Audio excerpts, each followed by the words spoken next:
గాంధీ కేంద్ర కుట్రనే అని చెప్పేసి వాళ్ళ కాంగ్రెస్ నాయకులంతా కలిసి గాంధీ భవన్ లో సత్యాగ్రహ దీక్ష చేపడుతున్నారు. దీని గురించి మనతో మాట్లాడడానికి ఎన్ఎస్యూ రాష్ట్ర అధ్యక్షులు బాల్మూరు వెంకట్ గారు ఉన్నారు. చెప్పండి. ఏదైతే కేంద్ర ప్రభుత్వం ఈరోజు ఈడీ సంస్థను కూడా వారి యొక్క పార్టీలో విభాగాన్ని లెక్క వాడుకొని కక్షపూరితంగా ఏదైతే సోనియా గాంధీ గారిని ఈరోజు ఈడీ విచారణకి పిలిచారో ఇది యావత్ భారతదేశానికి కూడా మన చరిత్రలో కూడా ఒక నల్లని మచ్చలెక్క మిగిలిపోక రోజు ఇది. ఎందుకంటే దేశం కోసం, దేశ అభివృద్ధి కోసం తన అత్తను కోల్పోయి, తన భర్తను కోల్పోయి, ఇద్దరు పిల్లలను పెట్టుకొని దేశ ప్రజల శ్రేయస్సు కోసం కృషి చేసిన సోనియమ్మని ఈరోజు అతి చిన్న విచారణ అని చెప్పని అతి చిన్న కేసు, అంటే ఏమీ లేని కేసు 2010లో సుప్రీంకోర్టు క్లీన్ చిట్ ఇచ్చిన కేసుని కక్షపూరితంగా రాజకీయ ప్రయోజనాల కోసం సోనియా గాంధీ గారిపై ఈ రకమైన చర్యని పాల్పడము ఈరోజు యావత్ తెలంగాణ ప్రజానికం, భారతదేశ ప్రజానికం కూడా ఈరోజు బీజేపీ పార్టీ చేస్తున్న ఒక చర్యలకి వాళ్ళు ప్రతిఘటించి శాంతియుతంగా ఈ దీక్షకి పూనుకోవడం జరిగింది.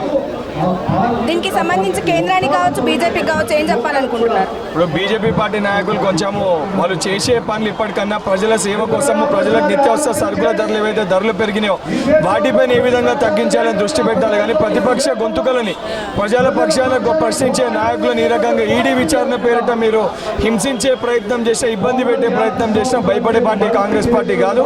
మీరు ఎన్ని చేసినా ప్రజల సమస్యలపైన పోరాటం చేస్తాము.